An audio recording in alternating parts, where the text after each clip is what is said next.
Du livre de la Genèse, chapitre 37, versets 3 à 28. Israël, c'est-à-dire Jacob, aimait Joseph plus que tous ses autres enfants, parce qu'il était le fils de sa vieillesse, et lui fit faire une tunique de grand prix. Avant qu'il leur préférait Joseph, ses autres fils se mirent à détester celui-ci, et ils ne pouvaient plus le parler sans hostilité.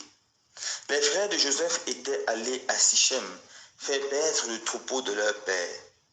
Israël dit à Joseph, « Tes frères ne gardent-ils pas le troupeau à Sichem? Va donc les trouver de ma part. » Joseph continua donc à chercher ses frères et les trouva à Dothan. Ceux-ci l'aperçurent de loin et, avant qu'il n'arrive près d'eux, ils complotèrent de le faire mourir. Il se dit l'un à l'autre, « Voici l'espère en songe qui arrive. C'est le moment. Allons-y, tuons-le et jetons-le dans une de ces citernes. Nous dirons qu'une bête féroce l'a dévoré et on verra ce que voulaient dire ces songes. » Mais Ruben les entendit et voulut le sauver de leurs mains. Il leur dit, « Ne touchons pas à sa vie. » Et il ajouta, « Ne répandez pas son sang. Jetez-le dans cette citerne du désert, mais ne portez pas la main sur lui. » Ils voulaient le sauver de leurs mains et le ramener à son père. Dès que Joseph eut rejoint ses frères, ils le dépouillèrent de sa tunique, la tunique de grand prix qu'il portait. Ils se saisirent de lui et le jetèrent dans la citerne, qui était vide et sans eau. Il s'assit ensuite pour manger. En levant les yeux, il vit une caravane d'Ismaélites qui venait de Galan. Leurs chameaux étaient chargés d'aromates, de baume et de myrrhe qu'ils allaient livrer en Égypte. Alors Juda dit à ses frères, « Quel profit aurions-nous à tuer notre frère et à dissimuler sa mort? Venons donc, vendons-le plutôt aux Ismaélites et ne portons pas la main sur lui, car il est notre frère, notre propre chair. » Ses frères l'écoutèrent. Des marchands madianistes qui passaient par là retiraient Joseph de la citerne. Ils le vendirent pour 20 pièces d'argent aux Ismaélites et ceux-ci l'amenèrent en Égypte. Parole du Seigneur. Nous rendons grâce à Dieu.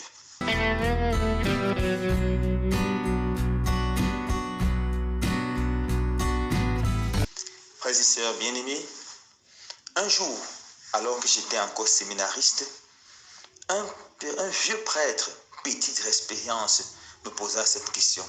« Mon fils, pour toi, quel est le plus grand péché des gens de cette génération ?» J'ai réfléchi rapidement et je lui ai dit, je pense que le plus grand péché de cette génération, ce sont les péchés liés à la chair, fornication, adultère et autres. Il m'a regardé, il a souri et il m'a dit, c'est vrai que cette génération est spécialisée dans ces choses-là, spécialement vous les jeunes, mais ce n'est pas ça le plus grand péché de cette génération. Il a continué en me disant, après mes 40 ans d'expérience comme prêtre, je peux te dire sans risque de me tromper que le péché le plus grave de cette génération, c'est la jalousie. C'est un péché tellement grave qui détruit les familles, détruit les nations et détruit même l'Église. Dans la première lecture de ce jour, nous voyons la laideur de ce péché. C'est l'histoire de Joseph et de ses frères. Jacob avait 12 fils. Joseph était le fils de sa vieillesse. Et à cause de cela, il avait un amour de prédilection pour Joseph. En plus, Joseph était béni par le Seigneur. Il avait beaucoup de talent. Il avait une intelligence spéciale et particulière.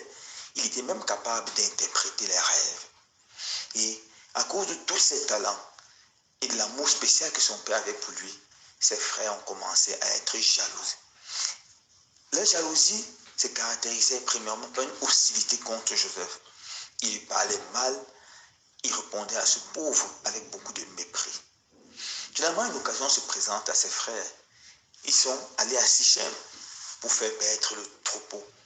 Et Jacob envoie Joseph leur porter à manger.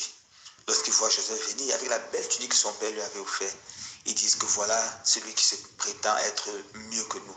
Tuons-le. Ils prennent Joseph, ils jettent Joseph dans une citerne. Quand ils veulent tuer leur frère, ils disent attention, ne faites pas ça. C'est notre propre chair. Vendons-le plutôt en esclavage. Et c'est ce qu'ils ont fait. C'est comme ça que Joseph a été vendu par ses propres frères, ses frères de sang, aux Madianistes qui l'ont porté en Égypte. Le seul problème de Joseph, c'est qu'il était plus brillant que les autres. Et à cause de cela, ils ont développé la jalousie. Mes frères et sœurs bien-aimés, la jalousie est un péché terrible et horrible. Il commence comme un petit feu, mais finalement, il peut consommer toute une grande forêt. Il commence dans nos cœurs, quand nous commençons à envier l'autre, quand nous commençons à admirer l'autre. Et au lieu que cette admiration se tourne en action de grâce, nous commençons à vouloir ce que lui veut. Ça nous rend aveugles, non seulement ce que nous avons, et ça nous fait commencer à développer la haine pour notre frère, pour notre prochain. La jalousie a déjà causé tellement de drames dans les familles. Beaucoup de familles sont divisées parce qu'un membre est peut-être plus riche que les autres, et à cause de cela, les autres commencent à être jaloux. Peut-être parce qu'un enfant est plus intelligent que les autres dans sa salle de classe, ça développe la jalousie. Peut-être parce que dans un lieu de service, quelqu'un est plus compétent que ses collègues, ça développe la jalousie. Et la jalousie fait partie de ce qu'on appelle les péchés capitaux. Les péchés capitaux sont les péchés qui produisent encore des péchés plus graves. C'est pour ça que la jalousie peut conduire à la mort, à l'assassinat. Nous voyons dans les réseaux sociaux beaucoup de cas d'empoisonnement. Beaucoup de ces empoisonnements sont dus à la jalousie. Il y a des personnes qui sont même en prison, jetées en prison comme des pauvres chiens à cause de la jalousie. Frères et sœurs bien-aimés, nous devons être impitoyables à ce péché qui fait tellement de ravages pour nous. Alors je vous pose cette question. Est-ce que dans nos cœurs, il y a les traces de jalousie? Est-ce que je me sens mal à l'aise quand je vois le succès de mon frère, de ma soeur, de mon neveu, de ma tante? Quand je vois les enfants de mes soeurs aller en mariage pendant que les miens sont là? Quand je vois les enfants des voisins avoir de l'emploi pendant que les miens chôment? Quel est le sentiment que j'ai dans mon cœur? Si c'est la jalousie, je dois lutter contre ce sentiment avec violence, sinon il peut me conduire au pire. Je conclue en racontant cette histoire qui m'a été rapportée, un témoignage qui nous avait été rapporté. C'est l'histoire d'un prêtre. Il est arrivé dans une paroisse et il travaillait avec un collègue qui était très brillant, qui avait des prédications extraordinaires. Et à cause de cela, la plupart des fidèles allaient vers celui qui prêchait bien. Et le deuxième confrère, prêtre, se sentait mal à l'aise. Il a commencé à développer contre son frère la jalousie. Dans un premier temps, il ne s'est pas rendu compte. Mais très rapidement, il a remarqué qu'il était hostile à ce frère. Lors de toutes les discussions, il prenait toujours le parti opposé de celui-là. Et il répondait mal. Alors il s'est rendu compte que c'était la jalousie. Il allait se confesser. Heureusement, j'ai un prêtre sage et savant. Et le prêtre lui a dit, mon fils, ne laisse pas la jalousie entrer dans ton cœur. Tu dois chaque jour prier pour demander au Seigneur de bénir ton confrère et de le rendre encore plus puissant dans ses prédications. Et chaque jour, ce prêtre allait devant le Saint-Sacrement et pendant 30 minutes, il répétait cette parole. Seigneur Jésus, bénis mon frère, rends-le plus puissant dans ses prédications et convertis mon cœur. Et il répétait cela devant le Saint-Sacrement pendant 30 jours. Il a continué pendant une semaine, 1 mois, 2 mois, et il persévérait. Et il se rendait compte, plus il priait, demandait au Seigneur de bénir celui-là, plus le Seigneur le bénissait. Il devenait de plus en plus éloquent dans ses prédications. Et un jour qu'il a en train de prêcher, il a vu ce confrère-là qui était ébloui et commençait à prendre les notes avec beaucoup d'admiration.